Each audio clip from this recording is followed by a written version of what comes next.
Hello, family. It seems like we've been social distancing or quarantined for months, but it's really only been about a month or so. But being quarantined caused me to become curious about other diseases and plagues in history, so I did a little research.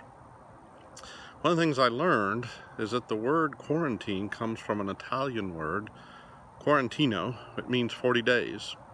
Back in the mid-1300s, when the Black Plague was sweeping Europe, many port cities required that ships entering the port anchor offshore for 40 days to prove that no one was infected and to prevent the spread of disease in their city, of course.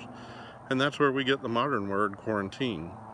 Well, that reminded me that Jesus spent 40 days in the desert, not hiding from disease, but facing temptation, essentially facing off against Satan at a time when he was alone and very weak from hunger. It struck me, sort of inspired me, that if Jesus could face 40 days in isolation and hunger and debate with Satan at the same time, surely I could bear a similar amount of time, a similar amount of days with my family, while not all that hungry, for the safety of some of those around me. After all, this won't last forever. We have God's word on that. I'm thinking of Ecclesiastes 3, where it talks about a season for everything. You might remember the famous song by the Byrds that came out in 1965 called Turn, Turn, Turn.